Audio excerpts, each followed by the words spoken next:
Dzień dobry, witam Państwa bardzo serdecznie. Jest 5 Muharram 1446 roku po Hidżri albo duodecimo Julii Anno Domini bismillesimo vigesimo quarto. Proszę Państwa, najpierw zaczynam od standardowej triady, hejterom, wiadomo co w co.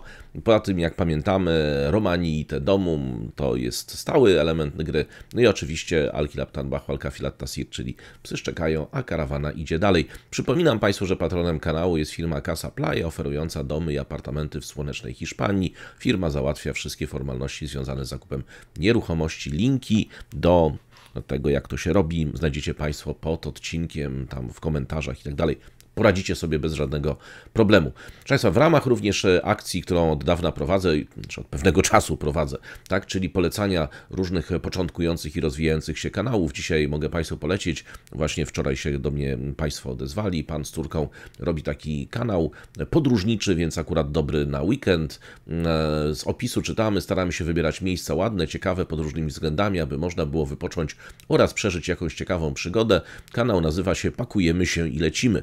Prawdę powiedziawszy, wybrałem go również ze względu na wyjątkowo memogenną nazwę. Wyobraziłem sobie, że to jest takie na przykład motto w naszym sztabie generalnym. Wszyscy tam mają spakowane tam w monie, prawda, plecaki ewakuacyjne, takie jak tygrysa, jak pakujemy się i lecimy, prawda, jak tylko ruskie wejdą.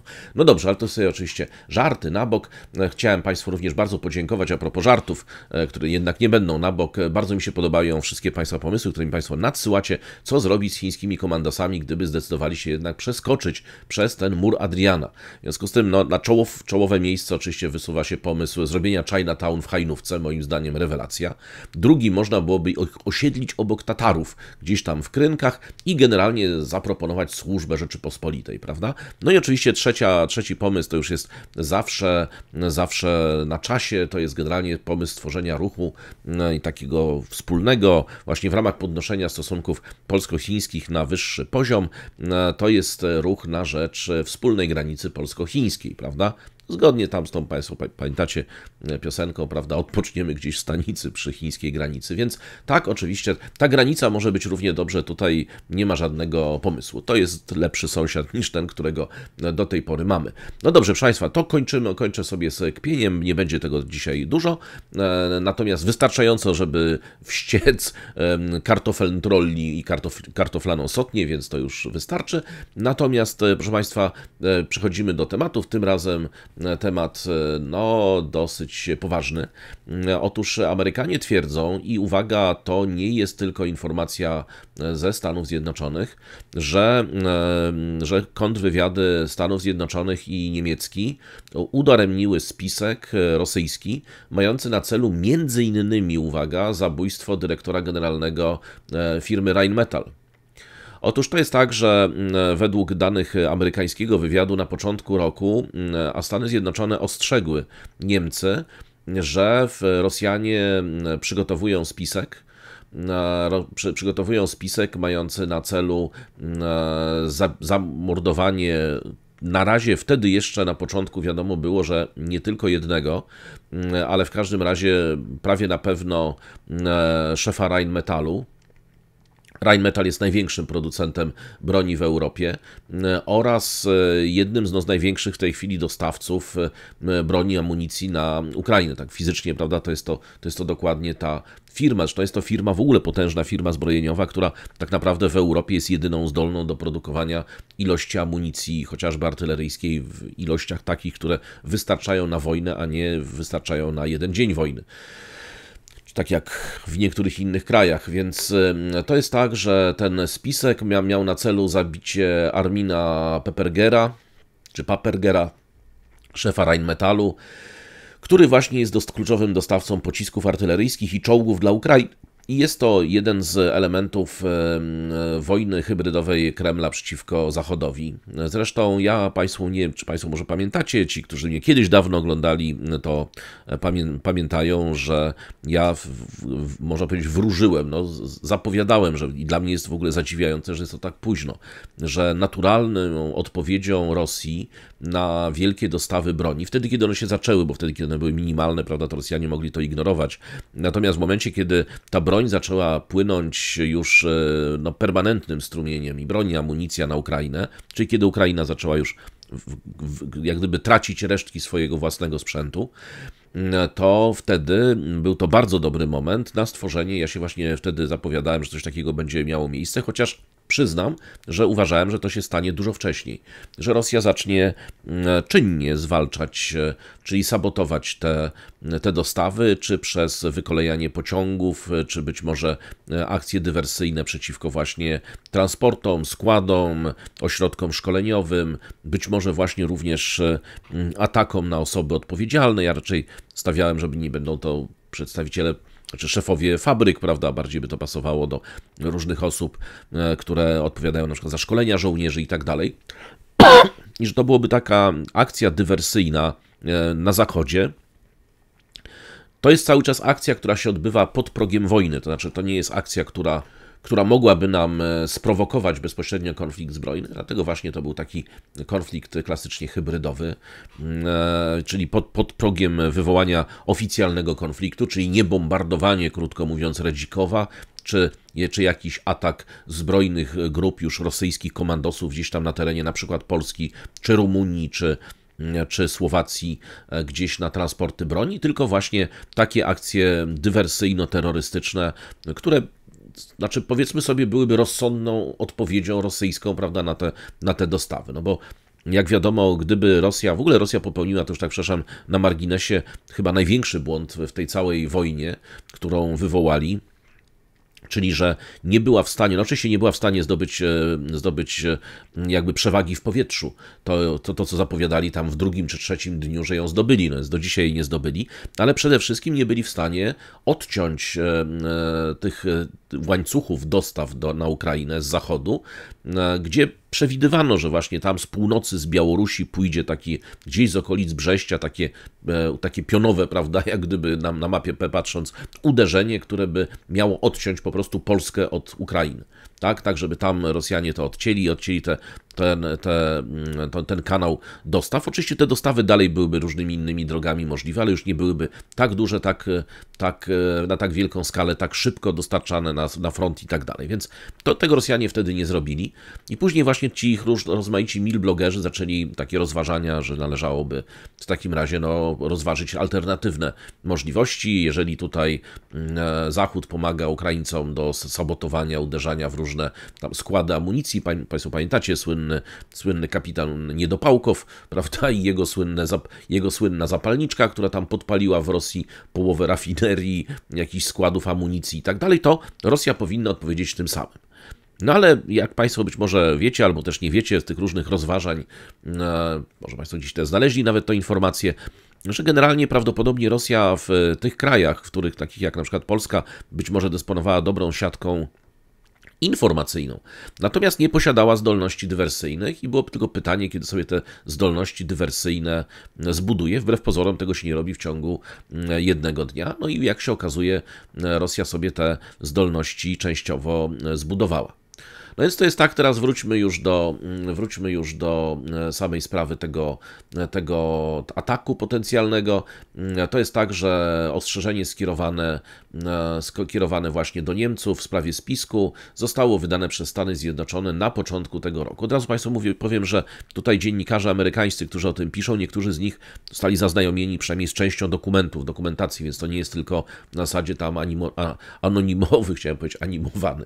Animowany na pewno też. Anonimowy urzędnik amerykański, który gdzieś tam w garażu, w tym samym, gdzie tam ten głębokie gardło z Watergate'u, prawda, opowiadał, gdzieś tam jakimś wyszeptał, że jak taki spisek był. Nie, to jest sprawa chyba dużo poważniejsza i na dużo większą skalę i dużo lepiej udokumentowana w każdym razie, przynajmniej z tego, co ci dziennikarze piszą. No przypomina się również bardzo słusznie, że Europa zmaga się z gwałtownym wzrostem liczby ataków sabotażowych, które zostały skonstruowane przez Rosję. No w związku z tym, że Rosja oczywiście będzie wzmagała zresztą wszelkie działania, które będą sabotowały zdolności to na różnych poziomach, od politycznego, czyli różni tam szpiedzy, którzy są lub też dalej sabotują, różne działania antyszpiegowskie. Ostatnio Polska złapała szpiegów, to ich sąd wypuścił. No. Ciekaw byłem, czy nie przyjechał na gościnne występy sędzia Schmidt, ale nie okazało się, że nie, że on już tam jest, że on w tej chwili już pracuje w Białcie, więc emerytowany sędzia, jak go tam zresztą podpisują. Ale nie, to by nie był sędzia Schmidt, ku mojemu zadziwieniu, więc myślę, że jak teraz ich wypuścili, to nie są w stanie złapać, ale też są zupełnie inne historie. O dyktaturze nie będziemy mówili więcej i o kronikach Bulandy, natomiast w tej akurat konkretnej sprawie rzeczywiście na Zachodzie wywiad twierdzi amerykański, że Rosja zdecydowanie właśnie wzmaga swoje wysiłki, które miałyby sabotować na różnych poziomach pomoc dla Ukrainy. Przypomina się, że w Wielkiej Brytanii, na Litwie, w Czechach i w Niemczech oraz w Polsce doszło do serii podpaleń i różnego rodzaju aktów sabotażowych, które są wiązane przez kontrwywiady tych krajów z rosyjskim wywiadem, z rosyjskim wywiadem dokładnie. Czy to FSB, czy GRU, prawdopodobnie GRU, to już tak na marginesie. To jest tak, że pytani przez prasę urzędnicy z NATO, z Niemiec i ze Stanów Zjednoczonych nie chcieli komentować szczegółów tego planu zabójstwa, ale powiedzieli, że są coraz bardziej zaniepokojeni rosnącymi wysiłkami Rosji na rzecz destabilizacji krajów zachodnich. Rzeczniczka Rady Bezpieczeństwa Narodowego Stanów Zjednoczonych Adrienne Watson powiedziała w prasie amerykańskiej: nasilająca się rosyjska kampania wywrotowa to coś, co traktujemy niezwykle poważnie i na czym skupiamy się przez ostatnie kilka miesięcy. Cóż jeszcze powiedziała? Stany Zjednoczone omawiały tę kwestię z naszymi sojusznikami z NATO i aktywnie współpracujemy, żeby demaskować i zakłócać te działania. Daliśmy również jasno do zrozumienia, że działania Rosji nie powstrzymają sojuszników od dalszego wspierania Ukrainy. No, w tej samej sprawie sekretarz generalny NATO Stoltenberg powiedział, że wysiłki te miały wyraźnie na celu zastraszenie krajów zachodnich, aby przestały wspierać Ukrainę. Stwierdził jednak, że ataki hybrydowe jedynie wzmacniają determinację Zachodu. Tutaj powiedział: istnieje schemat, rosyjska kampania organizowana przez służby bezpieczeństwa w celu wprowadzenia wrogich działań przeciwko sojusznikom NATO. To nie są pojedyncze incydenty, ale część kampanii. Więc jak Państwo widzicie, tutaj się już nie odnoszą tylko dziennikarze, ale osoby poważne. Co więcej, poważniejsze, bo dziennikarze są bardzo poważni, ale ci są jeszcze poważniejsi. Inny urzędnik natowski, przepraszam, nie rzecznik, powiedział, że rosyjska kampania niczego nie zmieni. Powiedział, NATO jest zaangażowane we wspieranie Ukrainy. Tym razem ten już był z Departamentu Anonimowych Urzędników.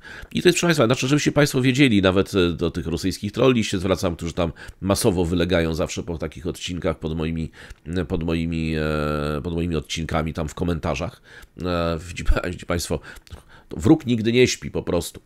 Więc otóż to jest rozsądne. Znaczy, to jest rozsądne, że Rosja, nie mogąc jak gdyby pozwolić sobie na otwarty, pełnoskalowy konflikt z NATO, bo pomimo wszelkich buńczucznych zapowiedzi wie o tym, że ten konflikt nie zakończył się dla niej pozytywnie. Nawet przy użyciu broni nuklearnej, taktycznej. W związku z tym wie o tym, że... A na pewno dla tego kierownictwa rosyjskiego, które przecież rozpaczliwie chce się utrzymać u władzy, i konfrontacja z NATO byłaby katastrofalna w skutkach, już nie mówiąc o tym, że zamiast kartofli mielibyśmy frytki, prawda, u sąsiada, który tak chętnie nas w tej chwili nam grozi. Więc byłby nie Kartoffelführer, tylko jak to ten pieczone bramborne chramapolki byłyby, czy coś takiego. No ale przepraszam, już nie będę sobie z tego więcej kpił. W każdym razie to jest tak, że ponieważ Rosja wie o tym, że konfrontacja pełnoskalowa wprost z NATO jest mało prawdopodobna, znaczy prawdopodobna to może jest, ale w każdym razie raczej nie rozstrzygnie się na korzyść Rosji. W związku z tym wracamy jak gdyby do starego podręcznika działań hybrydowych oraz działań per proxy, prawda? Czyli będziemy mieli pewnie wspieranie czy Iranu, czy Huti, czy irackich milicji, na przykład szyickich. No wszystkiego tego, co krótko mówiąc może coś wystrzelić w kierunku wojsk zachodnich, a prawdopodobnie nie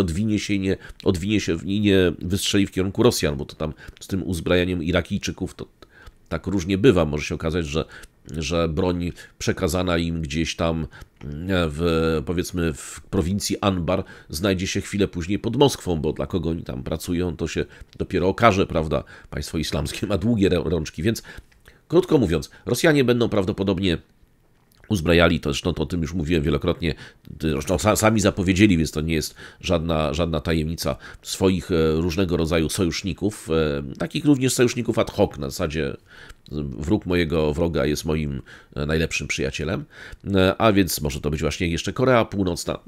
Dużo jest tych możliwości, ale drugim elementem będą różnego rodzaju działania hybrydowe. Już teraz będzie mniej wojny informacyjnej, ona tylko służy przykrywaniu różnych działań Rosji na froncie. Zresztą obserwujemy tutaj w Polsce, to jest cały czas jednak wielka sotnia, to tam Hasbara, to przy nich pikuć, jeśli chodzi o przynajmniej liczebność. Tam ludzi mnoga.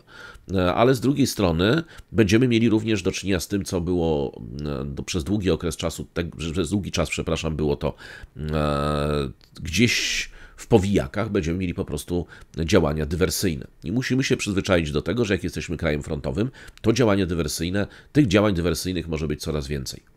Może być uderzenie w polską turystykę, mogą być ataki terrorystyczne, które na przykład miałyby odstraszyć turystów, prawda, zastraszyć ludność i tak dalej. Znaczy, ta gama potencjalnych działań jest bardzo, bardzo szeroka, można Zachodowi na bardzo wiele sposobów zaszkodzić i to jest właśnie jeden z nich.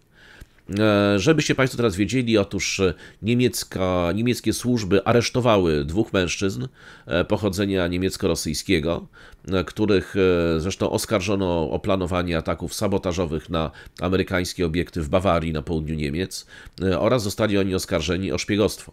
Jeden z nich, ujawniono jego dane, nazywa się Dieter Schmidt.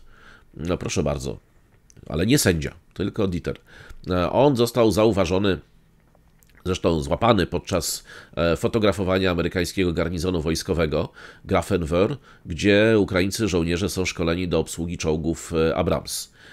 Potem 6 zachodnich urzędników bezpieczeństwa, jak twierdzi prasa amerykańska, potwierdziło, że Schmidt potem omawiał potencjalne cele z osobą, znaczy już z funkcjonariuszem wywiadu rosyjskiego za pośrednictwem aplikacji do szyfrowania wiadomości, które pewnie zostały odszyfrowane.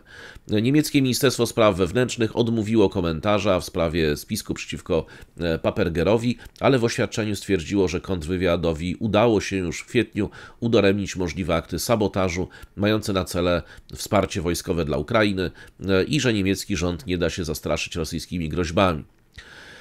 To jest też tak, że w tej chwili, ponieważ wydalono setki funkcjonariuszy rosyjskiego wywiadu pracujących w ambasadach, zresztą na zasadach wzajemności, ale stamtąd mamy nadzieję, że wydalono naszych, a nie też rosyjskiego wywiadu. To nigdy nie wiadomo.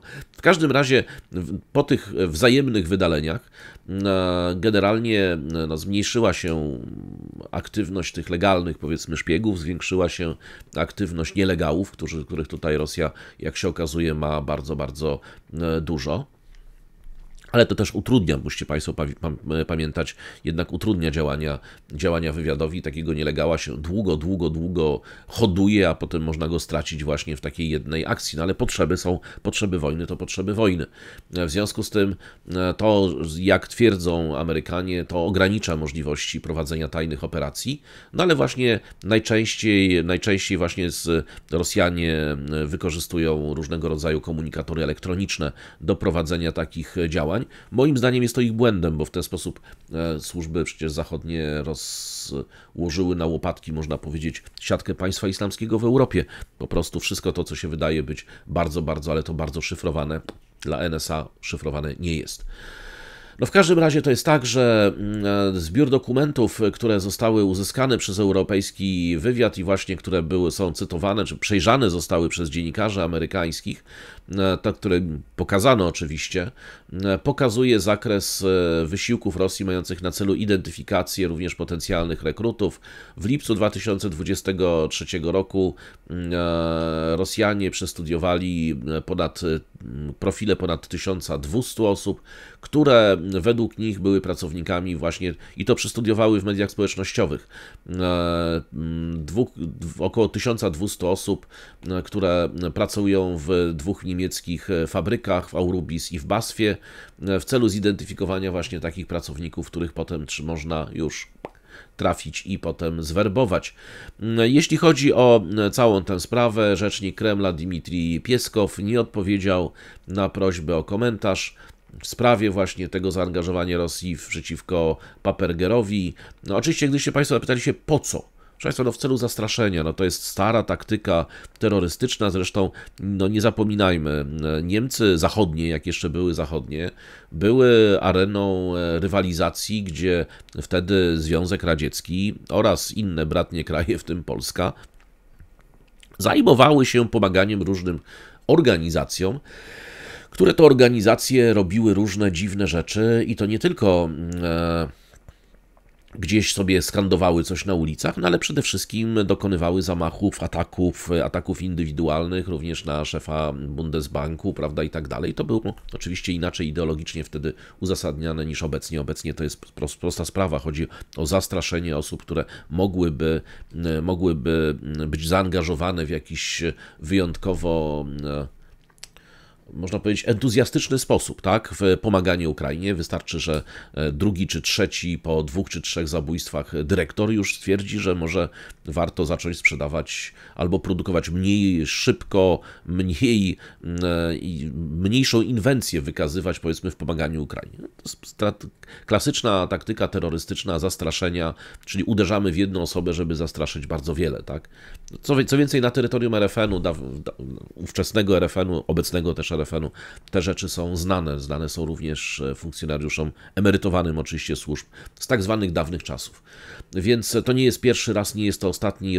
Związek Radziecki jeszcze kiedyś dokładnie taką taktykę prowadził, tylko że wtedy to było na przykład pod różnego rodzaju innymi szyldami, na przykład Rote Armee Fraktion, prawda, prowadzone takie akcje.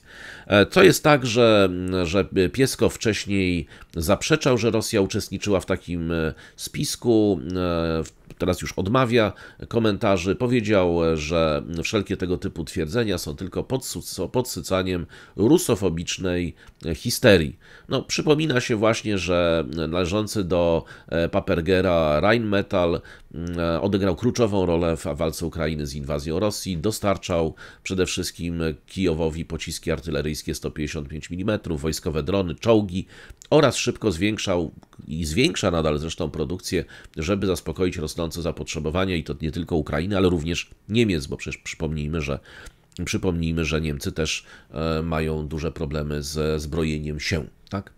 Więc mamy spisek. Prawda, nieprawda, ja akurat w tę historię wierzę, to nie jest, znaczy jest to logiczne, zresztą razem z tymi wszystkimi wątkami dotyczącymi podpaleń, chaosu, uderzania w przemysł, zastraszania, kampanii również propagandowej w mediach, znaczy to wszystko się wpisuje znakomicie w scenariusz wojny hybrydowej, w scenariusz realizacji dawnej jeszcze doktryny Gierasimowa, czyli prowadzenia konfliktu zbrojnego, ale poniżej progu wywoływania pełnoskalowej czy faktycznej wojny. Dziwię się nawet temu, że ta skala rosyjskiej dywersji jest tak niska. Można byłoby się spodziewać, że będzie dużo wyższa, w dużo większym zaangażowaniem, tym bardziej, że dla zwycięstwa, znaczy kiedy Ukraina przegrałaby na pewno wojnę? No wtedy, kiedy Rosja skutecznie odcięłaby możliwość Zachodowi dostarczania broni na Ukrainę. Może to oczywiście robić czynnikami politycznymi, ale tutaj jak widać, pomimo różnych zmian i zawirowań politycznych, na razie te wszystkie zmiany i zawirowania, żadna z nich nie doprowadziła do tego, żeby nagle tę pomoc powstrzymać, za wyjątkiem oczywiście działalności Orbana, który blokuje akurat 2 miliardy dla Polski, ale to już jest odrębna historia, no ale na pewno nie jest w stanie zablokować całej pomocy, prawda, z całego Zachodu. Natomiast tego typu działania są wbrew pozorom bardzo skuteczne, więc możemy się niestety spodziewać, że będzie tego więcej. Proszę Państwa, mamy punkt drugi, to jest sprawa Bidena w NATO. Otóż, proszę Państwa, Biden w NATO, to znowu, jeżeli byście Państwo prześledzili to, co piszą Amerykanie, to oczywiście Amerykanie się skupiają przede wszystkim na wszystkich lapsusach, na tym, czy się jąkał, prawda, czy wyglądał na przytomnego, czy mu tam, prawda, te mechanizmy w nim skrzypiały, czy nie skrzypiały, prawda, czy trzeba było wymieniać akumulatory i tak dalej. Znaczy, przyznam, że ja oczywiście z tego kpiłem dosyć dużo wtedy, kiedy to jeszcze nie było modne, natomiast dla mnie teraz ta histeria, która jest w Stanach Zjednoczonych właśnie, szczególnie w tej prasie demokratycznej tak zwanej, czyli tej prodemokraci, tak, jest aż niesmaczna, bo przecież przez ostatnich 6 miesięcy wszystkie wskazówki, że tak będzie, jak jest obecnie, były. To oni wtedy się byli zaangażowani właśnie w mówienie, nie, to są fake newsy, nie, to tam wrogowie, prawda, są złośliwi, a teraz nagle jak to się ujawniło, że król jest nagi, to oni są pierwszymi Hunwejbinami, prawda, i są pierwsi do krytykowania Bidena. No to już za późno jest, po prostu to jest naprawdę bardzo mocno za późno z tymi wszystkimi. Można było 6 miesięcy to temu wybrać innego kandydata, promować go i w tej chwili naprawdę miałby szansę z Trumpem. Teraz robienie tego w ostatniej chwili moim zdaniem będzie miało skutek inny niż zakładany. No dobrze, ale wróćmy do Bidena na to, bo Biden przemawiał na podsumowaniu tej konferencji, znaczy na podsumowaniu konferencji w Waszyngtonie. Była konferencja prasowa i tam na tej konferencji prasowej wygłosił kilka ważnych rzeczy, które dotyczą w ogóle całego sojuszu i przede wszystkim relacji Stanów Zjednoczonych z sojuszem. Czyli to jest to, na co czekaliśmy, bo to jest te deklaracje oczywiście. Zakładając, że Biden być może wygra z Trumpem, choć na to nie zanosi, też pokazują, co będą Stany Zjednoczone robiły przez najbliższy, dajmy na to, rok. No więc tak.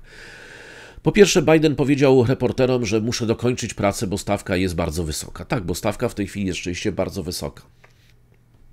Co więcej, mój harmonogram powiedział również właśnie, że jeżeli chodzi o to jego działania, prawda, to powiedział również Biden, mój harmonogram jest przepełniony, jeśli chodzi o spotkania i tak dalej. Gdzie jest Trump, prawda, jeździ sobie na wózku golfowym. Bo wiadomo, że wykorzystał tę wypowiedź do zaatakowania Trumpa. No, przypomina się, że wcześniej już w czwartek liczba demokratów w kongresie, którzy oficjalnie zażądali ustąpienia z kampanii Bidena, wzrosła do 11. Co prawda jeszcze dużo większości, ale rośnie praktycznie codziennie.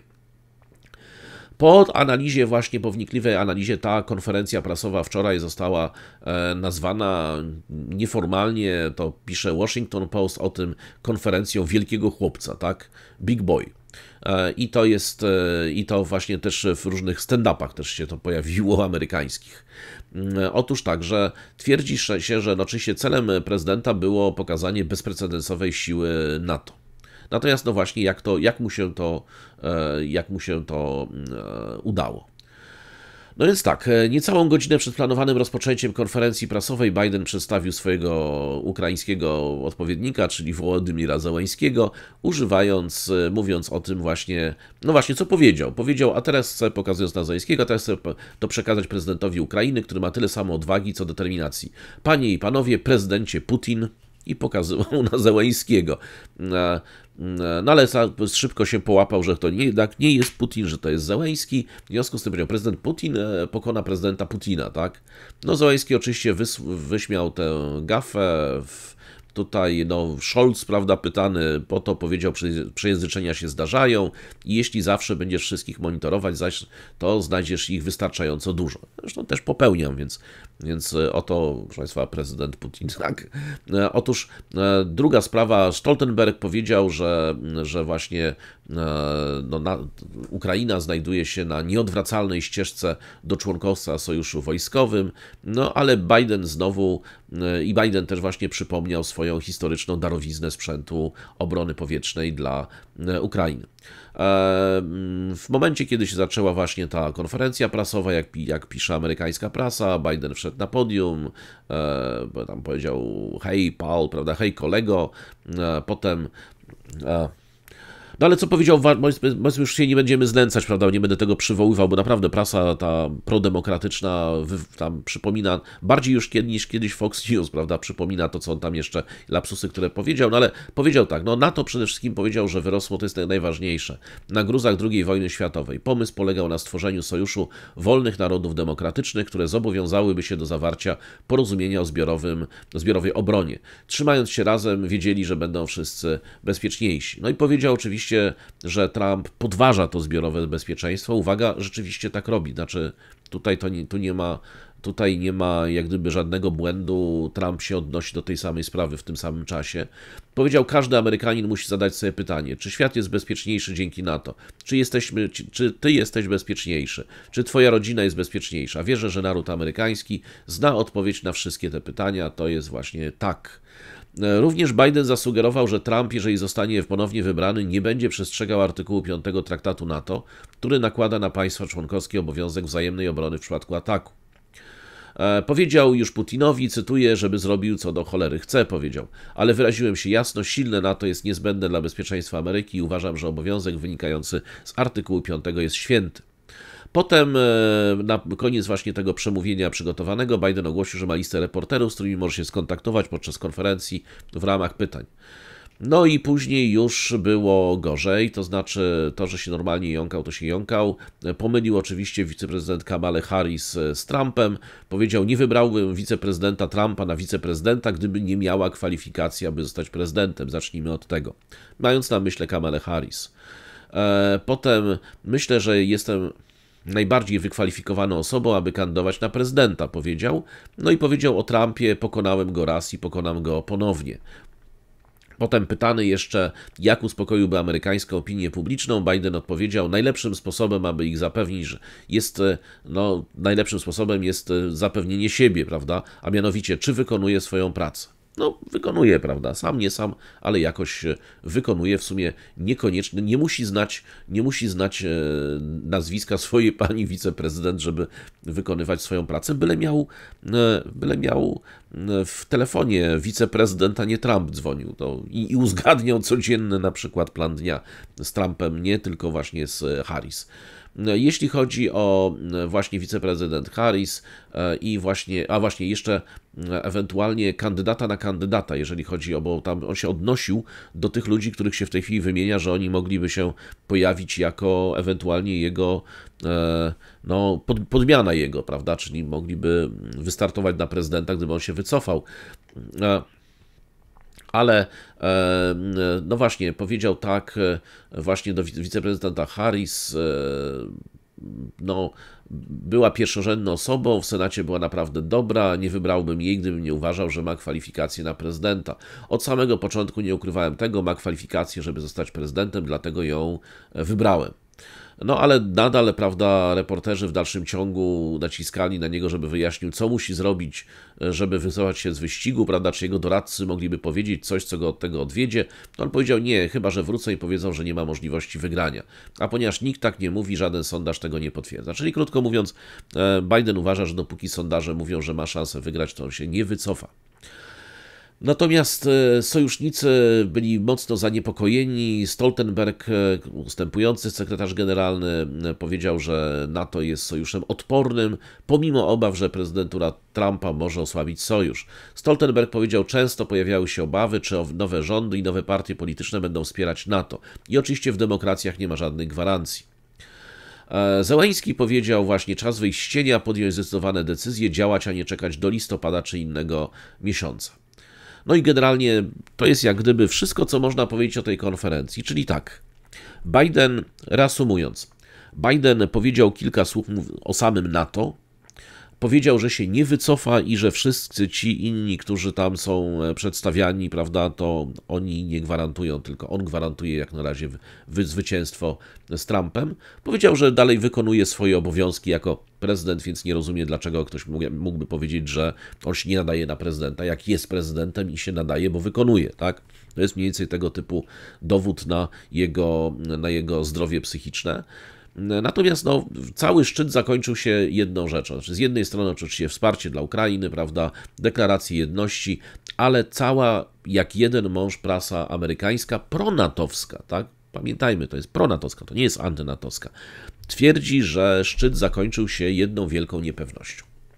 To znaczy niepewnością co do tego, czy Biden da radę sobie z Trumpem, niepewnością co do tego, co się stanie, kiedy Trump zostanie prezydentem. No, Trump oczywiście dolewa oliwy do ognia, ponieważ Trumpa wypowiedzi sugerują, że to NATO będzie sobie musiało radzić samo, również z Rosją. W ogóle mówi, że tam wojna, że on ma świetne relacje z Putinem osobiste Tak przy okazji, no zawsze go o to oskarżano, on teraz mówi o tym otwartym tekstem i że generalnie Europa będzie musiała sobie wziąć odpowiedzialność za siebie. Oczywiście czekamy na kolejne jego wypowiedzi, jak wiadomo one się zmieniają, ale jeśli chodzi o wydźwięk w każdym razie tego szczytu, przynajmniej w Stanach Zjednoczonych, to jest po prostu mało optymistyczny, tak? No dobrze, proszę Państwa, mamy temat kolejny, tym razem też trochę bardziej optymistyczny, a mianowicie mamy perspektywę zbliżenia turecko-syryjskiego. No jak pisze prasa regionalna, i to zarówno turecka, ale przede wszystkim saudyjska, emiracka, które też się bardzo się uważnie przyglądają temu procesowi, to jest ważny proces dla bezpieczeństwa tej części świata. Otóż wskazuje się, że jest zainteresowanie zarówno ze strony Erdogana, jak i Bashara al-Assada przywróceniem stosunków dyplomatycznych, które zostały zerwane ponad 10 lat temu. No, prezydent Erdogan zapowiedział, że wkrótce zaprosi al-Assada na spotkanie po raz pierwszy od zerwania stosunków przez Ankarę i Damaszek w roku 2011, wtedy kiedy masowe protesty, ta słynna arabska wiosna niby oraz stłumienie ich przez siły bezpieczeństwa przerodziły się w wojnę domową, wspieraną zresztą czynnie i to finansowo, bronią, logistycznie przez kilka krajów regionu, w tym Turcję, Syrię, Turcję, Arabię Saudyjską, Zjednoczone Emiraty Arabskie oraz Zachód, Stany, kiedyś Niemcy nawet. Tam wskazywano, że na północ od Aleppo było że się wywiad nawet niemiecki zagnieździł, nawet podawano adres, więc to była taka wojna, gdzie jeszcze Zachód myślał, że wspierając wolną armię syryjską, Państwo pamiętacie, tak zwanych umiarkowanych rebeliantów, że oni wygrają tę wojnę. Umiarkowani rebelianci zniknęli, pozostali tylko ci nieumiarkowani. Mamy w związku z tym faktycznie emirat Al-Kaidy w północnej Syrii, prawda, bo tym jest w tej chwili Idlib. Oficjalnie, formalnie rządzony przez Hayat Tahrir al-Sham, prawda, i Dżulaniego, tego samego Dżulaniego, który się pokłócił z Abu Bakrem al-Baghdadi. Abu Bakr al-Baghdadi chciał, żeby to było państwo islamskie, Dżulani mówił już nie, że jest dalej Al-Kaidą, więc Dżulani dalej żyje, ma się dobrze, kontroluje Idlib, kontrolowany jednocześnie przez Turcję. To tak a propos terroryzmu, prawda, standardów i tak dalej. A z drugiej strony Turcja zarzuca Europie, że wspiera terrorystów, bo wspiera Kurdów. Więc to już macie Państwo taki pełny, może pełny nie, ale taką zajawkę tego, jak wygląda obraz akurat Syrii i polityki różnych państw wobec Syrii. To można by było mówić po kolei na przykładach, na organizacjach i tak dalej. No ale dobrze, w każdym razie Turcja oficjalnie, że to się o tym już mówi, wspierała syryjskie grupy powstańcze pragnące obalić Asada, nadal utrzymuje siły na północno-zachodnim obszarze kontrolowanym przez opozycję, co oczywiście jest wrażliwym punktem dla Damaszku. Tam są setki baz, a tak naprawdę posterunków, którymi Turcja próbowała odgrodzić północne Idlib od wojsk syryjsko-rosyjskich, które kiedy nacierały, prawda, chodziło o to, żeby nie były w stanie jak gdyby nacierać na północ, nie niszcząc albo nie atakując tureckich żołnierzy. Zresztą doszło tam do kilku incydentów. Turcy zabili jakichś Rosjan, Rosjanie odpowiedzieli bombardowaniem całej jednostki tureckiej, zresztą zabijając tam kilkunastu czy kilkudziesięciu nawet żołnierzy, więc no, takie cuda się tam zdarzały. W tej chwili to już jest mniej istotne, w każdym razie jest to tak, że jest to pierwsza próba normalizacji stosunków. Przypomnijmy, że już Syria znormalizowała stosunki z państwami arabskimi i jest znowu w Lidze Państw Arabskich. Natomiast to jest jedynym państwem takim, istotnym państwem, które nie znormalizowało, oprócz Kataru oczywiście, który jest, jak wiadomo, znanym sponsorem grup zbrojnych, tak? Oprócz Kataru oczywiście tak samo Turcja nie znormalizowała stosunków, natomiast dla Turcji jest to akurat dużo istotniejsze i dużo ważniejsze. No, co się w każdym razie dzieje w tej chwili, już abstrahując od tej historii? No, przede wszystkim to jest tak, że Rosja, która jest jednym z największych zwolenników rządu Assada, ale ma też bliskie powiązania z Turcją, naciska na powrót do stosunków dyplomatycznych. W grudniu 2022 roku ministrowie obrony Turcji, Syrii i Rosji odbyli rozmowy w Moskwie. To było pierwsze spotkanie na szczeblu ministerialnym od 2011 roku.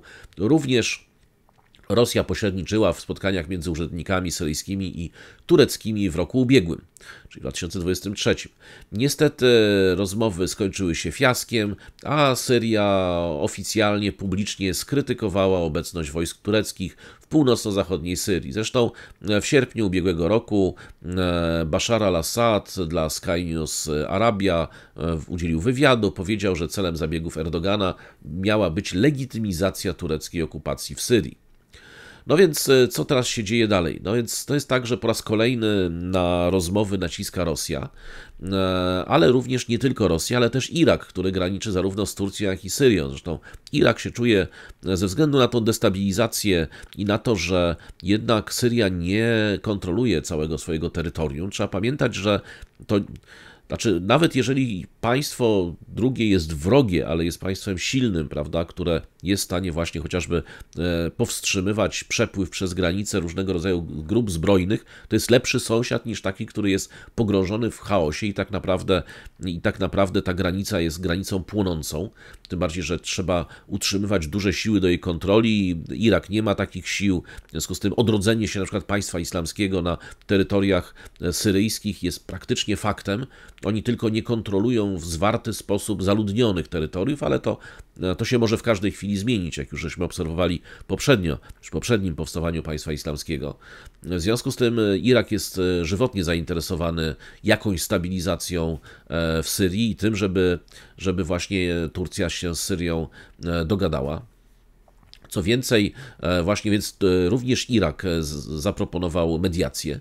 Tak zresztą jak to wyglądało podobno również w rozmowach między Arabią Saudyjską i Iranem. Również Irak był zaangażowany, mając zresztą niezłe relacje i z jednymi i z drugimi. To jest tak, że rzeczywiście, że Irak przejął inicjatywę, żeby właśnie również wpływać na Turcję, żeby rozprawiła się z PKK, która to PKK przecież ma w tej chwili swoje podstawowe siedziby w północnym Iraku i Bagdad właśnie może próbować stworzyć jakąś formę pozytywnego zaangażowania z Turkami, żeby oddalić groźbę po prostu też tureckiej interwencji, już takiej faktycznej interwencji nie tylko grup komandosów w północnym Iraku. To jest tak, że oba kraje mogą się czuć w tej chwili niepewnie i szukać nowych sojuszy w obliczu potencjalnych regionalnych skutków wojny. W związku z tym to jest tak, z jednej strony, ze strony Erdogana mamy próbę nawiązania kontaktu i jest ona spowodowana przede wszystkim sytuacją wewnętrzną, to znaczy tymi nastrojami antysyryjskimi w samej Turcji. Pamiętamy kampanię wyborczą, gdzie wyrzucenie uchodźców syryjskich było w ogóle jednym z podstawowych motywów tej kampanii, przynajmniej w drugiej turze. Co prawda rywal akurat Erdogana na tym próbował budować kampanię, w ostatniej chwili mu się to nie udało, no ale tak czy inaczej problem jest, problem narasta, problem jest problemem nierozwiązywalnym. Co więcej, Erdogan obiecywał na przykład to, że ta jego inwazja na północną Syrię spowoduje, że on tam zbuduje osiedla i przesiedli tych uchodźców do tych osiedli. Oni oczywiście tam nie chcą jechać, bo te terytoria są kontrolowane przez dżihadystów i to takich ciężkich dżihadystów. Czy związanych z Al-Kaidą, czy samozwańczych. W każdym razie tak czy inaczej to nie jest alternatywa dla siedzenia nawet w obozie w Turcji. Co oni wracać nie chcą. Poza tym mają perspektywę tego, że za chwilę tam może się rozpętać wojna, wejdzie Asad, prawda, i oni znajdą się znowu na linii frontu. No ze strony, no to jest, przypomnijmy, oficjalnie 3,6 miliona uchodźców syryjskich mieszkających w Turcji, nieoficjalnie nie wiadomo. Natomiast ze strony syryjskiej oczywiście to jest powrót do stosunków z Turcją, oprócz czynnika, bardzo poważnego czynnika gospodarczego, to jest również zakończenie politycznej izolacji Asada w regionie. Jednak Turcja jest bardzo istotnym graczem w tej części świata i same Emiraty i Arabia Saudyjska tutaj z całą pewnością Syrii nie wystarczają. No ale to jest tak, że również pomimo bardzo dużych różnic w sprawie obecności właśnie na przykład Turcji w północnej Syrii, znaczy rząd syryjski się temu sprzeciwia, to obie strony są bardzo zainteresowane ograniczeniem autonomii, a tak naprawdę rozbiciem, już powiedzmy sobie otwartym tekstem, grup zbrojnych kurdyjskich, które tak naprawdę kontrolują północno-wschodnią Syrię. To jest, proszę Państwa, to nie jest mała armia, to jest ponad 100-tysięczna armia, co więcej jest wspierana przez Stany Zjednoczone. Jakby przyszło co do czego, na przykład Bashar al-Assad zaatakowałby te tak zwane syryjskie siły demokratyczne, to prawie na pewno wsparłyby lotnictwo i artyleria amerykańska, wsparłaby Kurdów i nie wiadomo, kto by wygrał. Ja jednak stawiałbym w takiej sytuacji na Kurdów, pomimo tego, że mają mniej broni pancernej, no ale amerykańskie samoloty są tam w wielkiej liczbie, powiedzmy sobie szczerze, i już parę razy i helikoptery, i samoloty udowodniły amerykańskie, że ani Turcy, ani Syryjczycy raczej nie mieliby za dużych szans, gdyby doszło do konfrontacji. W związku z tym trzeba pamiętać, że Amerykanie mają w regionie bardzo dużo lotnictwa, które aż się pali, żeby sobie sprawdzić właśnie nowe rodzaje uzbrojenia i być może pozbyć się starych, więc to jest tak, że mało prawdopodobne jest, żeby Syryjczycy to wygrali. No ale właśnie wspólnie z Turcją mogą starać się też próbować rozwiązywać ten problem kurdyjski, też metodą jakichś częściowo przynajmniej faktów dokonanych. Zresztą jak Państwo być może wiecie, Asad już też częściowo wziął sprawy w swoje ręce, bo ta trwająca cały czas rebelia jednak i cały czas ataki na SDF nad Eufratem, no to nie jest przypadek, tak? To jest ewidentnie wskazuje się na to, że po prostu jest to inicjowane przez agentów syryjskich. Zresztą te plemiona kurdyjskie, te plemiona arabskie już mają dosyć Kurdów, bo uważają ich za okupantów. Oni znajdują się bardzo daleko poza terenami, gdzie w ogóle Kurdowie mają jakąkolwiek bazę ludzką, że tak powiem, poza swoimi terytoriami, o tak można powiedzieć. Jakkolwiek one nie są formalnie w żaden sposób wyznaczone. Co więcej, no tutaj się obawiają bardzo mocno również Turcy, a i Irakijczycy, że Stany Zjednoczone, które jeżeli już mówią, że się wycofają z Europy, to tym bardziej wycofają się z Syrii.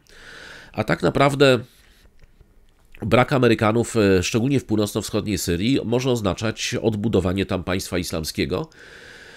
Albo druga możliwość, proklamowanie przez Kurdów państwa, bo to też nie jest wykluczone, w związku z tym tak czy inaczej wielką wojną w tym miejscu. I to tutaj wskazuje się, że tego typu zdarzenie może wymagać przynajmniej operacyjnego koordynowania wysiłków między Turcją i Syrią, żeby właśnie poradzić sobie ze skutkami wycofania się z Stanów Zjednoczonych. No poza tym oczywiście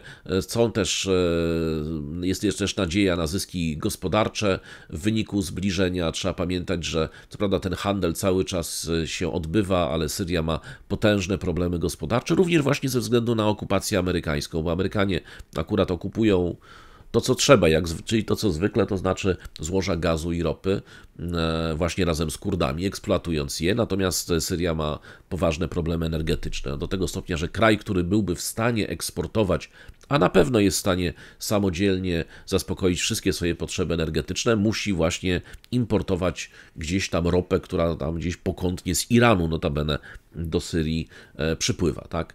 Więc mamy bardzo skomplikowaną sytuację w tym miejscu.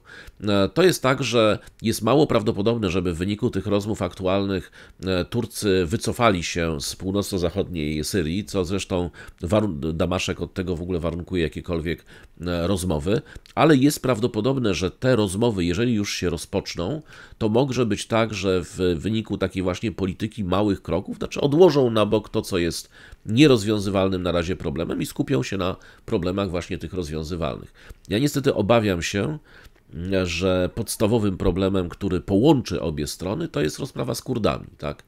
Że w obu przypadkach, o ile wszystko inne ich dzieli, to właśnie ci Kurdowie ich łączą. Kurdowie, przypomnijmy, to jest około w tej chwili 100 000 żołnierzy uzbrojonych w broń różną, nie mają ciężkiej artylerii na pewno, natomiast mają na pewno amerykańskie transportery opancerzone, w ogóle są wyposażeni w amerykańską broń, przy czym głównie to jest broń taka właśnie strzelecka i do ciężkich karabinów maszynowych włącznie. Czy mają jakieś cięższe działa? No, do tej pory nie pokazali, że mają, ale też nie wiadomo, co im tam Amerykanie dali, albo co dali radę kupić jeszcze gdzieś tam z Iraku, więc tego niestety, czy tam od przemytników z Iraku, więc tego niestety nie do końca wiemy. To jest jak gdyby pierwsza rzecz, która może połączyć te dwa kraje. Mamy również jeszcze jedną rzecz, że być może ten dialog będzie teraz prowadził do budowy jakichś środków zaufania, albo nawet do jakiegoś porozumienia o bezpieczeństwie właśnie, jakieś porozumienie antyterrorystyczne, czy też jakieś porozumienie właśnie dotyczące samego zwalczania terroryzmu kurdyjskiego. Natomiast problem, który jest, to jest problem jakby pewny, znaczy to jest wiadomo, że tak na pewno jest. Otóż nawet gdyby się Amerykanie wycofali z północno-wschodniej Syrii i nawet gdyby Turcy wycofali się z tych ziem na północy, to armia Asada jest obecnie za słaba, żeby skutecznie kontrolować to terytorium. Czyli w nieuchronny sposób byłoby to albo taki dziki zachód, znowu tak jak Fata były kiedyś na granicy pakistańsko-afgańskiej, albo tam po prostu wejdzie państwo islamskie lub też Kurdowie się po prostu uwłaszczą na tych terytoriach, bo armia Asada nawet bez wsparcia amerykańskiego może nie być w stanie ich, znaczy jeżeli nawet ta wojna wybuchnie, to znowu będzie trwała bardzo długo, bo armia Asada nie będzie w stanie tego terytorium kontrolować, chyba że właśnie zawrze jakieś porozumienia z plemionami arabskimi, no ale tak naprawdę to będzie państwo, które będzie tylko tam funkcjonowało z nazwy, natomiast będzie to właśnie taki dziki zachód, gdzie każda milicja lokalna, najczęściej dżihadystyczna, Al-Kaida, państwo islamskie, lokalne różne milicje plemienne będą tak naprawdę kontrolowały państwo, co również nie będzie źródłem stabilizacji dla żadnego państwa, w tym dla Iraku na przykład, który jest zainteresowany tym, żeby z drugiej strony miał normalną straż graniczną, normalną armię, prawda, normalnego partnera, z którym można dyskutować. Tego tam prawie na pewno nie będzie, bo Asad jest po prostu za słaby, bo te sankcje jednak uderzyły bardzo mocno, bo Rosja nie jest w stanie Asadowi dostarczać broni, której Asad potrzebuje, a sama nie jest w stanie wysłać żołnierzy, bo ich potrzebuje gdzie indziej. Oni by chętniej tych żołnierzy Asada do siebie wzięli niż odwrotnie. A w związku z tym nie ma tutaj mocnego gracza. Czyli mamy perspektywę taką, że z jednej strony Turcja też nie jest skłonna za bardzo do interwencji, ale być może ona właśnie będzie interweniowała w północnej Syrii nadal, jeżeli dojdzie do takiego chaosu, jeżeli Amerykanie się wycofają na przykład, albo te dwa państwa się po prostu w jakiś sposób dogadają, przy czym Syria w żaden sposób nie godzi się na jakąkolwiek legalizację tureckiej okupacji, sama będąc za słaba, żeby wziąć odpowiedzialność za swoje własne terytorium. Więc to jest wyjątkowo ciekawa sytuacja, można powiedzieć. Nawet przy dobrej woli, zakładając dobrą wolę obu stron, wcale nie jest powiedziane, że będzie tutaj jakieś dobre rozwiązanie tego problemu. Tym bardziej, że trzeba pamiętać, że Asad ma również problemy z tymi rebeliantami, z którymi się dogadał na południu, czyli w Darze. Tam znowu wybuchają jakieś próby, może nie powstań, ale jakieś próby zamieszek.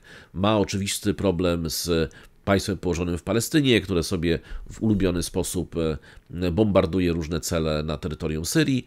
A tak naprawdę, bo powiem Państwu, że wbrew pozorom, to obecność irańska, czy właśnie irańska, iracka na terytorium Syrii byłaby bardziej czynnikiem stabilizującym nawet te szyickie milicje, niż jakakolwiek inna sytuacja. Bo sama armia rządowa nie jest w stanie, to nie jest ta armia syryjska, prawda, która kiedyś atakowała państwo położone w Palestynie. To jest już w tej chwili cień tej armii, który ledwo funkcjonuje, jest w stanie zapewnić bezpieczeństwo centralnym regionom, ale już na przykład na pustyni syryjskiej radzi sobie słabo, nad Eufratem radzi sobie jeszcze gorzej. No dobrze, proszę Państwa. Więc tutaj mamy sprawę turecko-syryjską. Przypominam, mamy problem kurdyjski w Syrii, problem z wielkimi masami dżihadystów. Właśnie co oni zrobią jeszcze z tymi Ujgurami na przykład? Co odeślą do Chin? Znaczy, ja się cały czas obawiam, że mogą w ramach porozumienia wysłać ich do Białowieży, tak? W każdym razie to jest, proszę Państwa, mamy w samej północnej Syrii kilkudziesięciotysięczną armię, nawet być może liczącą do 100 000 żołnierzy. Nikt tego nie policzył w tej chwili. Ostatnie liczenie, że tak powiem, było w czasie wojny. Teraz to są tylko deklaracje, więc czy oni tam są w pełnej liczbie, czy część się zdemobilizowała.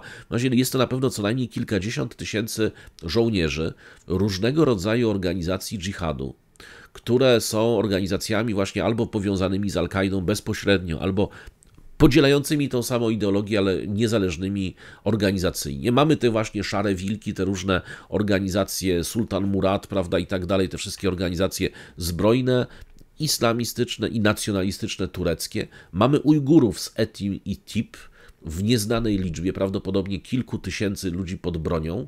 Mieliśmy Czeczeńców, ale Czeczeńcy tam się mocno pokłócili, zresztą z HTS tak samo, i zostali rozbici, więc tam są resztki tej dawnej potęgi, prawda, czeczeńskiej i kaukaskiej w północnej Syrii, ale mają cały czas tą organizację.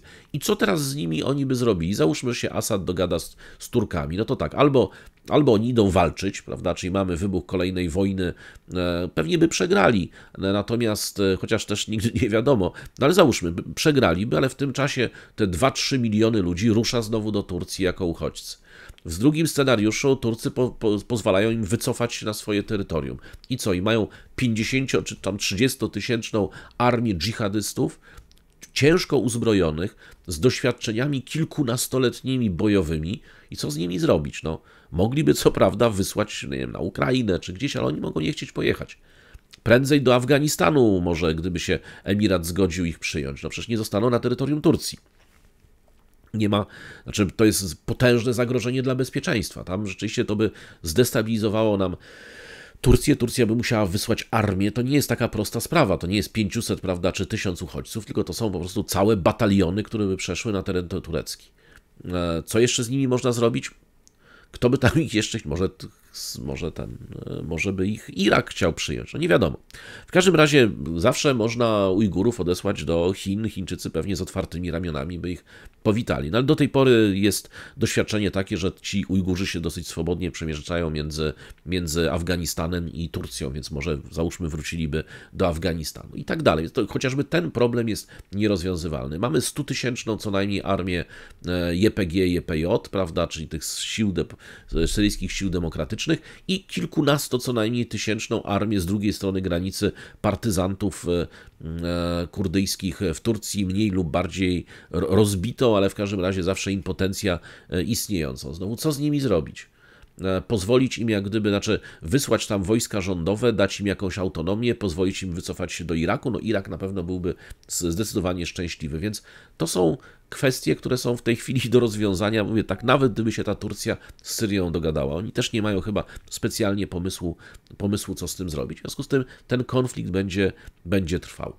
No, oczywiście jest też inny pomysł przekształcenia Syrii w państwo w pełni demokratyczne, wielonarodowe, z szerokimi autonomiami, no ale to na to znowu nie pozwolą absolutnie, po pierwsze, sąsiednie państwa arabskie, bo ani Saudyjczycy, ani Emiratczycy, oni sobie nie lubią słowa demokracja. Znaczy lubią, jak ta demokracja jest gdzieś daleko. Jak jest gdzieś blisko, to jak Państwo widzieliście wczoraj, 53 osoby skazane na dożywocie za działania na rzecz praworządności, więc tutaj jakaś graniczenie z państwami demokratycznymi powoduje już dużą nerwowość, a jeszcze na dodatek tutaj moim zdaniem to akurat przede wszystkim te organizacje dżihadu nie pozwolą na jakiekolwiek mrzonki o demokracji. Tam, prawda, państwo islamskie i Al-Kaida mają za dużo zwolenników, krótko mówiąc, żeby to się udało, no i tak dalej, więc można byłoby sobie podyskutować przez kilka godzin na temat perspektyw syryjskich, już abstrahując od historii, kto komu co zrobił. Nie ma w tej chwili tam naprawdę dobrego rozwiązania, jeśli chodzi o Syrię. Oczywiście dobrą rzeczą byłby silny rząd, nawet centralny, ale ten rząd jest słaby i nie ma w tej chwili, znaczy słaby w tym sensie, że nie jest w stanie zbrojnie kontrolować całego terytorium, które wymaga kontroli zbrojnej. To nie jest tylko tak, że tam sobie urzędnik przyjedzie i zacznie pobierać podatki. No tego urzędnika chwilę później odeślą w tej skarbonce, w śwince skarbonce z powrotem do urzędu skarbowego. Powinien się zmieścić, jak tam go dobrze upchają. Więc małe prawdopodobieństwo. Dobrze, proszę Państwa, kończymy temat Syrii. Dla mnie akurat wyjątkowo wdzięczny. Ja bardzo lubię ten kraj, mi się strasznie podobał.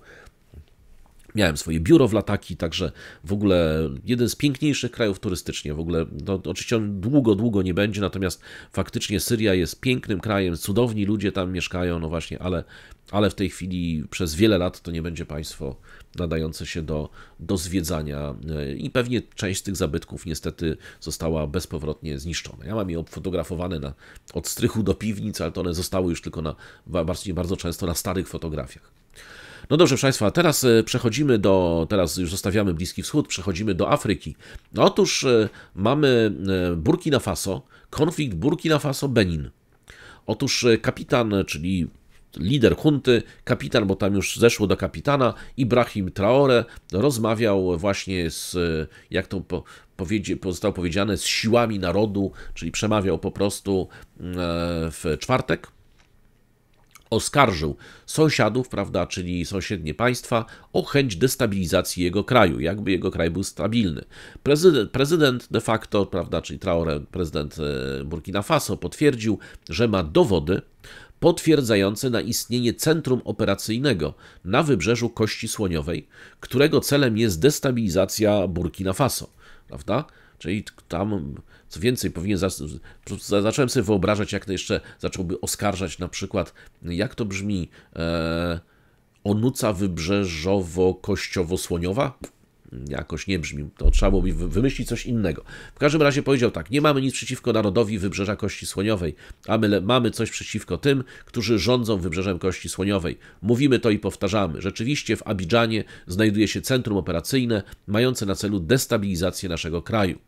Powiedział, że w ciągu najbliższych kilku dni przedstawi dowód, pewnie jakąś onucę, oraz pokażemy wam fizyczne dowody i zrozumiecie, o czym mówimy. Powiedział właśnie Traoré. Poza tym oskarżył Benin, sąsiedni, o ukrywanie francuskich baz skierowanych przeciwko wybrzeżowi, przeciwko Burkina Faso. Rzeczywiście, w Beninie znajdują się 2 francuskie bazy i mamy na to dowód. Opracowano plany, wyposażono żołnierzy. No i to jest pierwszy raz, kiedy właśnie władze Burkinabe oskarżają Benin. W przeciwieństwie do Nigru, który kilkakrotnie oskarżał właśnie Benin o utrzymywanie francuskich baz wojskowych, których mają być, uwaga, szkoleni członkowie uzbrojonych grup terrorystycznych do ataków na kraj, prawda, czyli na Niger. A teraz mamy również te same bazy francuskie służące do szkolenia dywersantów, którzy mają podkopywać świetlaną przyszłość Burkina Faso. Otóż to jest oświadczenie, ale uwaga, to jest jeszcze nie koniec sprawy. Otóż jest teraz tak, że Benin odpowiedział. To jest tak, że rzecznik rządu Beninu powiedział, no generalnie powiedział, że jest to kampania dezinformacyjna zorganizowana właśnie przez przywódcę tego kraju. Jest to kolejna po Nigrze właśnie ta kampania dezinformacyjna i że to jest ta inicjatywa zagraża pokojowemu współistnieniu ludności Afryki. Ataki terrorystyczne odnotowane dotychczas przez Benin, z których zdecydowana większość została udaremniona przez siły obronne i bezpieczeństwa, są właśnie dziełem tych ludzi, którzy przybywają z Burkina Faso i do Nigru, do Beninu, prawda? I to jest tak, że potępił również pragnienie żołnierzy, by uczynić Benin źródłem wszystkich problemów i chorób, na które cierpią. No i teraz jest tak, że zresztą tutaj nikt nie może powiedzieć, że w Beninie nie ma francuskiej bazy. W Beninie rzeczywiście, a właśnie Traoré powiedział, w Beninie rzeczywiście znajdują się 2 francuskie bazy i mamy dowód i tak dalej. No więc dokładnie jaka jest pełna odpowiedź rzecznika rządu Beninu, tak, żeby już Państwu to zacytować. Ataki terrorystyczne odnotowane dotychczas przez Benin, z których zdecydowana większość została udaremniona przez nasze siły obrony i bezpieczeństwa, są dziełem ludzi przebywających za naszych granic z Burkina Faso i Nigru. Z tego właśnie powodu rząd Beninu w swojej strategii przeciwdziałania temu zjawisku zbudował od 2022 roku w kilku naszych przygranicznych gminach obozy wojskowe zwane wysuniętymi bazami operacyjnymi. Nie ukrywaliśmy tego, gdyż sam prezydent wypowiadał się na ten temat przed Zgromadzeniem Narodowym 8 grudnia 2022 roku. Nasi bracia i sąsiedzi ze względu na politykę wewnętrzną pracują nad tym, aby uczynić z nas źródło swoich problemów. To zgubna tendencja pochodząca od żołnierzy, którzy zresztą znają te obozy i ich powołanie. Żołnierze, bo tam zarówno w Nigrze, jak i w Burkina Faso jest junta wojskowa, tak? To jest zatem po Nigrze przyszła kolejna Burkina Faso, aby zabrzmieć w tej przyprawiającej o mdłości trąbie dezinformacji.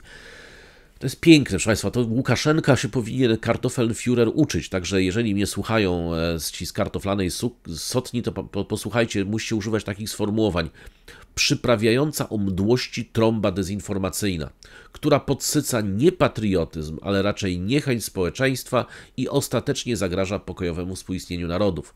Jedno jest pewne, populizm ma tylko jedną zaletę, przesuwa problemy, udając, że je rozwiązuje. Wcześniej czy później ludzie zorientują się, że doświadczają przemocy. Tak? Także mamy, proszę Państwa, tutaj na razie wojnę na słowa między Burkina Faso oraz Beninem i Wybrzeżem Kości Słoniowej. Niedługo prezydent, kapitan Traoré pokaże dowody na istnienie spisku z Abidżanu, prawda, i na istnienie właśnie jakichś onuc w Wybrzeżo Kościosłoniowych. Więc zobaczymy, czekamy. Te spory między tymi... Mi się, proszę Państwa, cały czas przypomina Stanisław Lem, prawda, i słynny dialog przez rzekę, tak? Słyszeliśmy, że macie plagę krokodyli, wysyłamy pomoc. Odpowiedź: nasza armia jest gotowa odeprzeć wszelką bratnią pomoc, którą wyślecie. No i to tak mniej więcej tutaj wygląda. Dobrze, proszę Państwa, zostawiamy Wybrzeże Kości Słoniowej, Benin i Burkina Faso. Przypomnijmy, że zarówno w Nigrze, jak i w Burkina Faso stacjonują wojska rosyjskie, tak? I to już mamy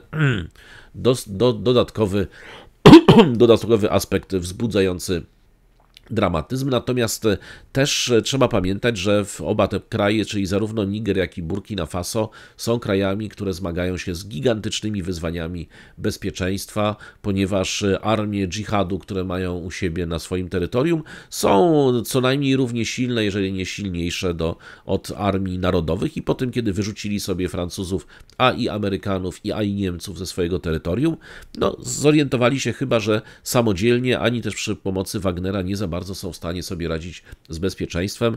Rzeczywiście państwa te zawarły i Sojusz Sahelu, i Konfederację Sahelu, no ale to wszystko od mieszania ta herbata nie będzie słodsza. To znaczy ten problem, który jest problemem etnicznym, jest problemem społecznym, jest problemem gospodarczym, ponieważ te grupy dżihadu, trzeba pamiętać, tak naprawdę ustanawiają swoje własne systemy podatkowe, sądy szariackie i tak dalej. I są również dostatecznie silne, ponieważ dysponują wielkimi zasobami, można powiedzieć, wielkimi zasobami gospodarczo-militarnymi, również też częściowo arsenałami odziedziczonymi na przykład nie tylko po Kaddafim, ale również po państwie islamskim, po Al-Kaidzie, chociażby z Libii, prawda? To wszystko jest przemycane na południe, zresztą to nie jest jedyne miejsce, gdzie jest wielka ilość broni w tej chwili, również w konflikcie w Sudanie, także ta broń sobie spokojnie tam przepływa w takiej czy innej jakości, ale jednak do Sahelu, i jak się okazuje, te grupy są w stanie po prostu wygrywać regularne bitwy z armiami.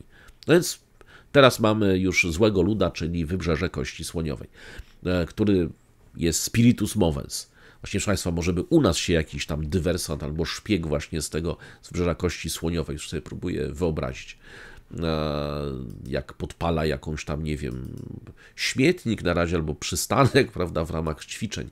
No dobrze, nie, żartuję, oni są po naszej stronie, to tamci są, Wagner jest z tamtej strony.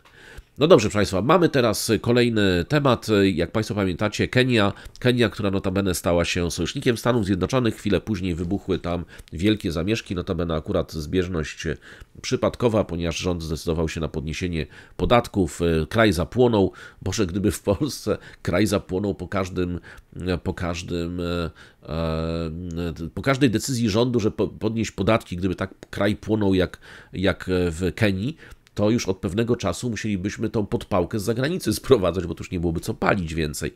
Opon to w ogóle już by ludzie już by przestali palić opony samochodowe, bo już ani jednej by nie było, zaczęliby rowerowe, prawda, albo od wózków dziecięcych, bo już nie byłoby co palić na tych ulicach. Ja zaznaczam, po każdej podwyżce podatków, no ale tam naród jest bardziej nerwowy w Afryce, jak się okazuje, niż u nas. U nas można podnosić podatki o 50, 70, 100%, prawda, i to już nikogo to na ulicę nie wyprowadzi. No ale wróćmy adrem. Kenia, rząd podaje się do dymisji właśnie po ogólnokrajowych protestach, które wynikały właśnie przede wszystkim z podniesienia podatków. Prezydent Ruto odwołuje cały gabinet. To jest tak, że najpierw te tygodnie protestów, zresztą bardzo gwałtownych, krwawych, zmusiły właśnie po pierwsze rząd do rezygnacji z podwyżek podatków, ale nie zmusiły demonstrantów, żeby sobie poszli z ulicy. Spodobało im się. na powietrzu. W związku z tym zaczęto żądać również ustąpienia prezydenta Ruto i prezydent znalazł kozły ofiarny, prawda, czyli znalazł swój gabinet. Otóż właśnie po powszechnych protestach zapowiedział dymisję całego gabinetu oraz konsultacje w celu utworzenia szerokiego rządu, prawda, czy jakiegoś rządu, bardziej rządu jedności. Ruto powiedział, że jego decyzja będzie dotyczyć wszystkich ministrów, w tym prokuratora generalnego, ale bez ministra spraw zagranicznych Mussali Mudavadiego. Powiedział, natychmiast rozpocznę szeroko zakrojone konsultacje z różnymi sektorami i formacjami politycznymi oraz innymi Kenijczykami, zarówno tym osobami publicznymi, jak i prywatnymi, w celu utworzenia rządu o szerokim zasięgu. Dodał, że dodatkowe środki zostaną ogłoszone później. No, przypomina się, że naród wschodniej Afryki był wstrząsany po pokojowych wiecach protestacyjnych, potem, które się przerodziły w zamieszki, w śmiertelną przemoc, strzelanie policji do tłumów, szturm parlamentu Kenii, podpalenie tego parlamentu, przynajmniej fragmentu łatwopalnego i tak dalej. To spowodowało oczywiście najpoważniejszy kryzys administracji Ruto w czasach jego prezydentury.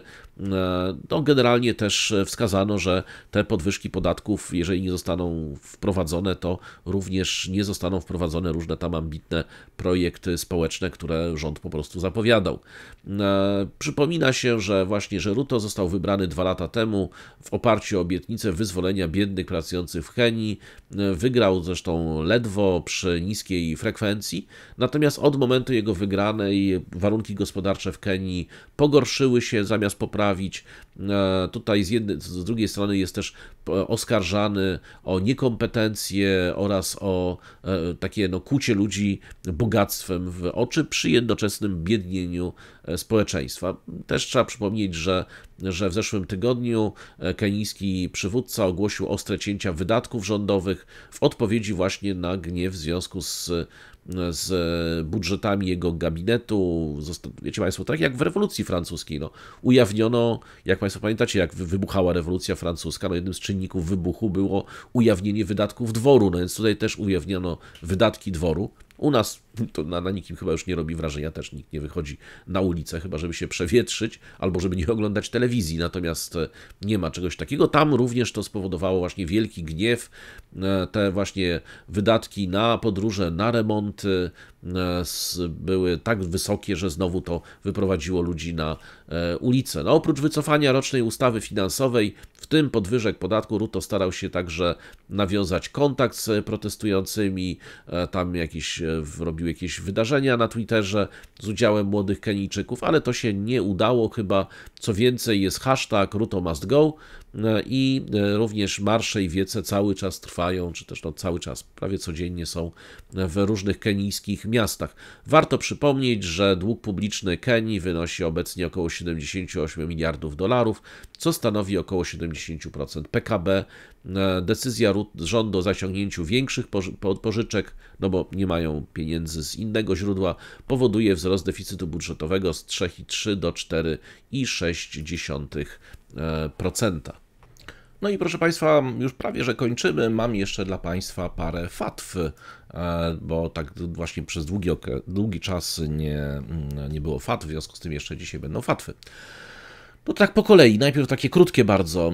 Fatwa. Mam kolegę z Iranu i on zjada wszystko, bardzo smakują mu nasze wędliny. Gdy go pytałem, czy to halal, to odpowiedział mi, że Persowie nie są aż tak restrykcyjnymi muzułmanami. Jak to jest z tym jedzeniem w świecie islamu? Czy z niego taki muslim jak ze mnie katolik? Tak, to niestety tak, tak jest. Proszę pamiętać, że te fatwy, które ja Państwu przedstawiam, to są fatwy nie tyle ekstremistów, bo to nawet nie chodzi o ekstremizm w sensie jakiegoś działania, prawda, ale to są fatwy bliskie salafizmowi, tak, to są fatwy odrzucające tak naprawdę różne kompromisy ze światem zachodu. Na przykład Państwa zdziwiła bardzo ta fatwa, notabene jak najbardziej saudyjska, a właściwie od saudyjskiego uczonego, który z jednej strony mówi, że zakazany jest boks, a z drugiej strony macie Państwo tam, cytowaliście że w Arabii Saudyjskiej jakieś właśnie tam są jakieś zawody organizowane międzynarodowe i tak dalej. No tak, no właśnie, proszę Państwa, Al-Kaida jak powstawała, to właśnie przecież Osama Bin Laden budował Al-Kaidę na bazie krytyki właśnie niemuzułmańskich zachowań władców saudyjskich. Więc no tutaj jest tak samo, tak? To jest tak samo jak w chrześcijaństwie, a już szczególnie w Polsce jest takie pojęcie wierzący, niepraktykujący, tak? Tam na święta może przejdzie się do kościoła, o ile, no. A z drugiej strony były przecież kiedyś takie czasy, że się chodziło na mszę, prawda, kilka razy w ciągu dnia nawet. Przynajmniej rano i wieczorem, już nie mówiąc o... I to robili to nie, prawda, nie mnisi, prawda, tylko normalnie ludzie. W związku z tym to jak gdyby przywiązanie do pewnego i rytuału, i do pewnych norm, ono jest zróżnicowane bardzo mocno, tak? Są osoby bardzo, bardzo głęboko wierzące, są takie, które są mniej, a są takie, które też te samo przywiązanie do pewnych norm, czy do pewnych rytuałów też się zmienia z czasem, tak? Niektóre są przyjęte w cudzysłowie, albo nie są przyjęte w danych krajach, bo jeszcze trzeba pamiętać, że każdy kraj sobie, w ogóle kraje sobie, jeżeli chodzi o islam, wykształcały swoje, można powiedzieć, własne wersje. To było tak, że w takiej sytuacji, w której dopuszczano na przykład dobro wspólnoty jako interpretację, albo ewentualnie lokalny zwyczaj, jako sposób na interpretację islamu, to tam właśnie ten lokalny zwyczaj w dużej mierze zastępował ten prawdziwy szaria. I właśnie wszystkie te tak zwane ruchy reformatorskie, które obserwujemy ostatnio, w tym właśnie wahhabitów, w tym salafitów, w tym Hanafi Deobandi, potem realizację, prawda, takich ruchów, znaczy jako aktywizm polityczny, Al-Kaida, Państwo Islamskie, inne organizacje, które rozpoczęły tak zwane organizacje dżihadu, one na swoich sztandarach wypisują no jedno hasło, tak, że należy powrócić do czystości islamu, do tych czystych reguł i przestrzegać ich w sposób bezwzględny i odrzucić wszystkie te właśnie interpretacje, czy te wszystkie zachowania, które są zachowaniami czy wynikającymi z obyczaju, czy z niewłaściwej interpretacji, czy ze zwykłego lenistwa, czy po prostu takiego zeświadczenia, tak? Czyli tego islamu, który staje się bardziej tradycją rodzinną niż tak naprawdę przywiązaniem do wszystkich reguł wiary. To jest taki właśnie wierzący, niepraktykujący i takich znajdziecie Państwo setki tysięcy muzułmanów, co do tego nie ma wątpliwości, szczególnie na Zachodzie. A jeżeli właśnie są tacy powracający do tej tradycji, no to tak trochę jak powracający do grup rekonstrukcyjnych, prawda, różne dawne obyczaje, czyli czy można powiedzieć muzułmanin z domu, tak, urodził się muzułmaninem, jest muzułmaninem, ale tak naprawdę jest bardzo mocno niepraktykującą osobą. I takich jest bardzo wielu, przy czym oczywiście trzeba pamiętać, że dla wszystkich tych ekstremistów to są wrogowie numer jeden, tak, bo oni uważają, że to jest osoba, która poznała islam i świadomie go odrzuca. Czyli na przykład takwiriści uważają, prawda, że to jest z automatu na taką osobę powinno się nałożyć takwir, prawda, i ją wyeliminować, bo świadomie jak gdyby odrzuca islam i świadomie grzeszy. No ale to już jest zupełnie inna historia, więc to jest tak, to jest właśnie kategoria wierzący, niepraktykujący. To jak Państwo opowiadacie, że tam sobie muzułmanie różni właśnie, których znacie, gdzieś tam mówią, że po zmroku wolno pić, bo Allah nie widzi. No to jest to po prostu, jest to oczywiście całkowicie nieislamskie, żeby nie było wątpliwości. I jakby się znaleźli w jakimś kraju, w którym właśnie ten szariat jest przestrzegany, w Afganistanie, to by trafili do więzienia, byliby chłostani albo jeszcze gorzej. Natomiast no, w krajach, gdzie tak nie ma, no to oni sobie sami wymyślają, co to tak naprawdę jest islam, tak? No dobrze, więc to, żebyście Państwo też wiedzieli, ja Państwu przedstawiam tą taką wersję, nazwijmy to w cudzysłowie ekstremistyczną, tak? Tą, która jest wersją prawidłową według na przykład właśnie salafitów. I tak moim zdaniem jeszcze lajtowo w porównaniu z tym, co przedstawiają skolarze na przykład afgańskiego Talibanu. No dobrze, albo na przykład właśnie państwa islamskiego. Dobrze, więc teraz mamy drugie pytanie. Fatwa na kanwie spotkania Sikorskiego z ministrem spraw zagranicznych w domu Sikorskiego albo dzisiejszego odcinka premier Indii Modi u Putina w posiadłości. Proszę o wyjaśnienie, dlaczego w współczesnych państwach jest to przyjęte, ba nawet pochwalane. No i tam tak dalej, tak? Więc ja odpowiem, no to jest pewien rodzaj zwyczaju dyplomatycznego.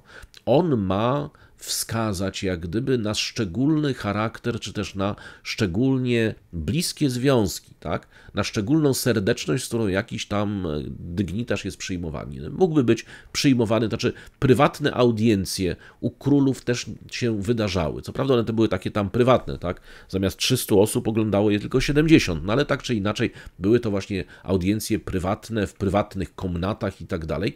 Chodziło o to, żeby pokazać dużą konfidencję, duże zaufanie do drugiej strony, bo się wpuszcza do przestrzeni prywatnej, ale z drugiej strony właśnie wyrazić to, że te stosunki mają charakter szczególny, że nie są tylko i wyłącznie obowiązkiem wynikającym z konieczności utrzymywania stosunków między krajami, ale jest tutaj w tym wszystkim coś więcej, tak? Niektórych się zaprasza, niektórych nie, w związku z tym pokazuje się dystans do danego kraju, czy nawet często dystans do danego polityka, abstrahując od tego, że często oni się po prostu też prywatnie znają i się prywatnie kolegują, chociaż to nie mają za bardzo czasu, żeby wyskoczyć sobie co tydzień na piwo, tam lecąc 4000 kilometrów, ale właśnie między innymi pozwalają sobie na tego typu gesty. Więc to nie jest nic nowego, nic nadzwyczajnego i tak się po prostu dzieje. To, że akurat to ostatnio u nas jest jakoś się pokazano właśnie, bo Sikorski przyjął w domu, no miał gdzie przyjmować, to przyjął, no jak nie ma, to się nie przyjmuje. No dobrze, w każdym razie mamy kolejne pytanie, to pytanie już jest takie typowo fatwowe. Andrzej Janusz pyta, czy islam zabrania noszenia jedwabnych ubrań przez mężczyzn? Wydaje mi się, że już na to odpowiadałem, ale odpowiem jeszcze raz. Noszenie czystego jedwabiu jest haram dla mężczyzn, ale kobiety mogą nosić czysty jedwab i to jest tak, że uczeni zgodzili się, że kobiety mogą nosić i używać czystego jedwabiu, mężczyznom jest to haram. Ali ibn Abu Talib przekazał, że prorok wziął kawałek jedwabiu w prawą rękę i kawałek złota w lewą, uniósł je w górę i powiedział, to jest haram za zło mojej ummy i dozwolone dla kobiet. Teraz Abu Musa przekazał, że prorok powiedział, złoto i jedwab są dozwolone dla kobiet mojej ummy i zabronione dla mężczyzn. Tak na marginesie, jeżeli Państwo zobaczycie właśnie muzułmanina, który obwiesza się złotem, mężczyzna, nie kobieta, to jest absolutnie haram. Natomiast to, co zauważycie, zobaczycie srebrną biżuterię, szczególnie pierścień, tak, jest dozwolony. Pierścień właśnie, bo taki pierścień dokładnie srebrny nosił prorok. Natomiast złoto nie. Złoto jest dla kobiet i jedwab też jest dla kobiet. Potem jest jeszcze hadisy Ibn Umara, który przekazał, że prorok, niech spoczywa w pokoju i tak dalej, powiedział, jedwab będzie noszony na tym świecie tylko przez tych, którzy nie będą mieli udziału w przyjemnościach życia ostatecznego. Anas przekazał, że prorok powiedział, kto nosi jedwab na tym świecie, nie będzie go nosił w życiu ostatecznym. No, jest teraz tak, kiedy mężczyźni mogą nosić jedwab? Uczeni zezwolili mężczyznom na noszenie jedwabiu w pewnych wyjątkowych okolicznościach, gdy istnieją na to dowody szariatu, na przykład muzułmańscy bojownicy na wojnie, którym wolno nosić jedwab, aby popisywać się i drażnić wroga, co jest rodzajem psychologicznego zjawiska w działaniach wojennych. Chodziło o koszt jedwabiu przede wszystkim, tak, że mają kosztowne szaty. Osobom chorym można również pozwolić na noszenie jedwabiu, aby złagodzić ich cierpienia. Tutaj jest konkretny hadis, Affowi ibn Abu Zubajrowi noszenie jedwabiu ze względu na podrażnienie skóry, na które cierpiały, właśnie prorok pozwolił. Tak. Potem możliwe jest również, uczeni pozwoli także mężczyznom nosić jedwabne szaty na szerokość 4 palców ze względu na hadis Umara, który powiedział, że prorok zakazał noszenia jedwabiu z wyjątkiem obszaru o szerokości 2, 3 lub 4 palców. Jeśli chodzi o kwestie poruszane właśnie w pytaniu, nie chodzi o to, jak dana rzecz się nazywa, ale to jaka jest, czyli mężczyzna, jeżeli przedmiot, który mężczyzna ma założyć, jest wykonany z naturalnego jedwabiu, to nie wolno mu go nosić, niezależnie od tego, jak wygląda w dotyku, czy to są koszule, spodnia, skarpetki, krawat, czy to coś innego i Allah wie najlepiej, prawda? I tutaj macie Państwo z takiej prawdziwej fatwy tekst. Także proszę Państwa, to już byłoby tyle na dzisiaj. Po pierwsze, dziękuję Państwu bardzo za uwagę. Przypominam, że patronem kanału jest firma Casa Playa, która oferuje domy i apartamenty w słonecznej Hiszpanii. Firma mówi, że jest to znakomita lokata kapitału. Linki, wszystkie informacje znajdziecie Państwo w opisie pod odcinkiem.